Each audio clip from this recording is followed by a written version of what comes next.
20 WBZW.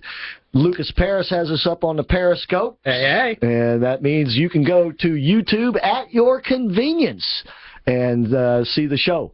And that is the YouTube channel, American Adversaries TV. And Lucas does a great job. We appreciate him. Post up. That's right. All right. Okay, so as I said, we're about to wrap up today's show, but once again, want to encourage you to go to the Eastmont Civic Center tomorrow night. Hopefully I'll see you there as we listen to Wallace Brushweiler and Carl Jackson. They are the featured speakers. It is free, sponsored by the Greater Orlando Citizen Action Network. And so once again, please do come on over there and join us for that. Also, this is the time of year, especially days like today, where if you're out in the sun, you can get blistered right quick. And if you do get a sunburn, or if you get a bug bite, or just cut yourself, or anything like that, you need to have some Roxy Pacifics. It's great stuff, folks. I was out pulling weeds yesterday, and I don't know, an ant or something bit me like on the shoulder, and I went in and rinsed it off and dried it and sprayed some Roxy on it, and the itch, the sting went right away. Way away. I mean, it's gone. It never came back. And that's because this stuff really does work. It's all natural. It's kelp-based. Got a lot of B vitamins in it and a lot of great other stuff. You can find out exactly all about it and what's in it and see some great testimonials at skinfix.us. So if you need something to fix your skin, you will go to skinfix.us. And they're always running specials. Buy one, get a smaller bottle free, or free shipping, or you name it. They're always running something going on over there.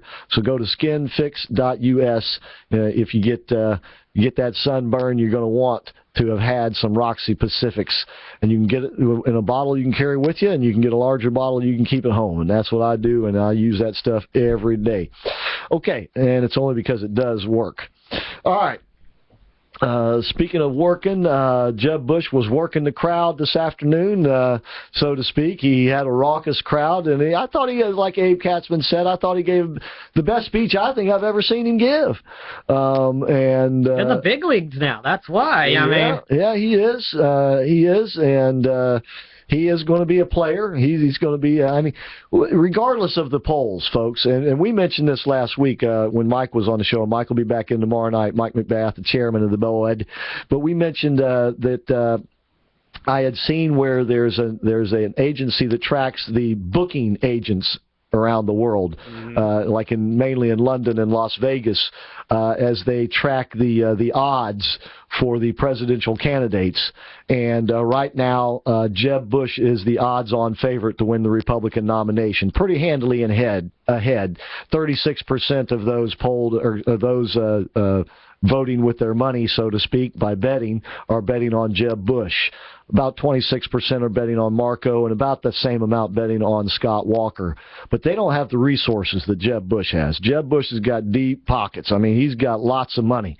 And the smart thing that he did, and we talked about this way back when he first did this, and then I even gave you the lawyer's name who came up with this strategy. This whole strategy of him not officially running until today was so that he could raise a bunch of money, that he can now go back to those same people and raise a bunch of more money, because none of that money counted toward his official campaign. He's raised over $100 million.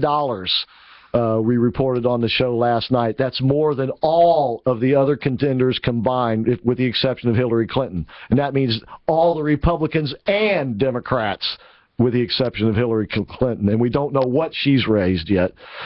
Maybe even include her. So he has raised money like you wouldn't believe, and he's fixing to raise it again. So he will have the money, and he will have that support that will last him right through the primary season. And so that's going to make him, by far, the man to beat.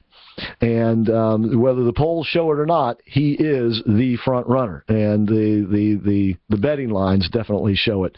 Hillary Clinton, by the way, is the odds-on favorite to beat Jeb Bush.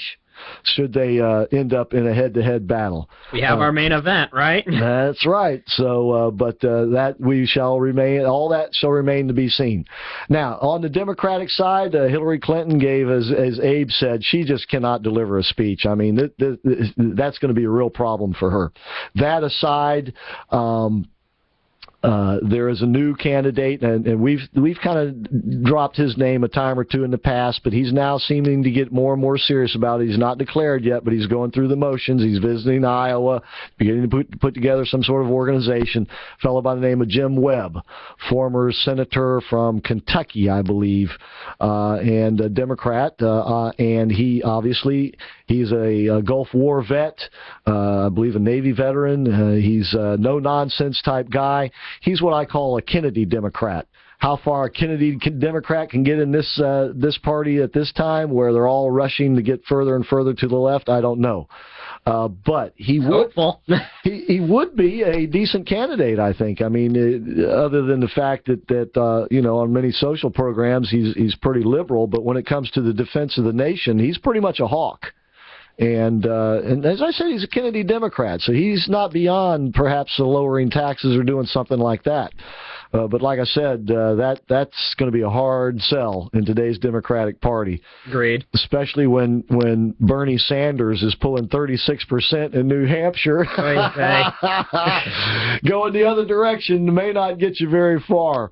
But nonetheless, it's going to be very interesting over the next year and a half or so leading up to the November elections in 2016. But Jeb today at least looked like a candidate, sounded like a candidate, had the feel of a candidate, which up until now he has not.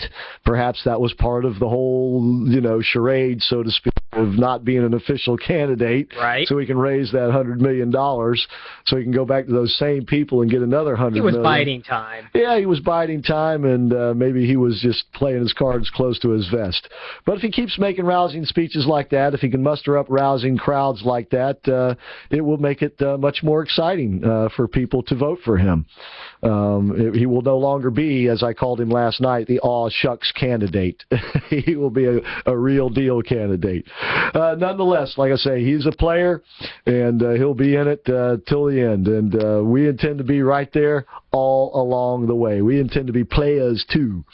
Whatever happened to Teddy Long, by the way? Teddy Long? Theodore Long? Theodore Long. I miss him. I miss him too, but no, he's gone. He was one of the people that got cut from WWE. Yeah.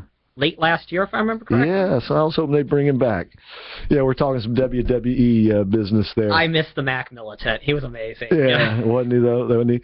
Okay, that's just about going to wrap it up for tonight, folks. But once again, don't forget, come out and join us 1 week from tonight at Cafe Positano. The fun's going to start, I don't know, about 4 o'clock or so. The show will be live from 5 to 7, and then the fun's going to go on right up at least till dark. Dan Peterson will be there singing and playing his guitar, and who knows, might be singing along with him. We all might be singing along with him. Who knows? Depends on how good we're feeling that night, right? Right, Lucas? Sure. Depends on if the lemon juice is flowing that night. The right amount of joy in me, I'll sing anything, okay? Get your caricature drawn, and we're going to have some door prizes, a raffle, and it's just going to be a lot of fun with the Shriners out there. So certainly hope you folks can come out and join us. Okay. And please, don't forget, join the American Adversaries Army, and I'll have a brand new American Adversaries t-shirt waiting for you there. And it's real easy to do. Just go to our webpage, AmericanAdversariesRadio.com, and find your way to the recruiting office, and you can sign up there either online or in the mail. It'll be a lot of fun. Don't forget the Come Sail Away With Me cruise. All right, we're starting to take deposits. The cabins are booking up, so if you want to choose the cabin you want to be in, the sooner you go to vacationtravelplanners.com, the better. That's vacationtravelplanners.com. Just put your deposit down today. $100 will hold that cabin for you, and we'll hopefully be sailing with you on November 13th from Port Canaveral. And it's going to be a 3-night Caribbean cruise. Be a lot of fun. Hope you're with us. All right, that's going to wrap it up for tonight. So for Lucas Paris and Nicholas Cicero, I'm Christopher Hart. And night, everybody. Night.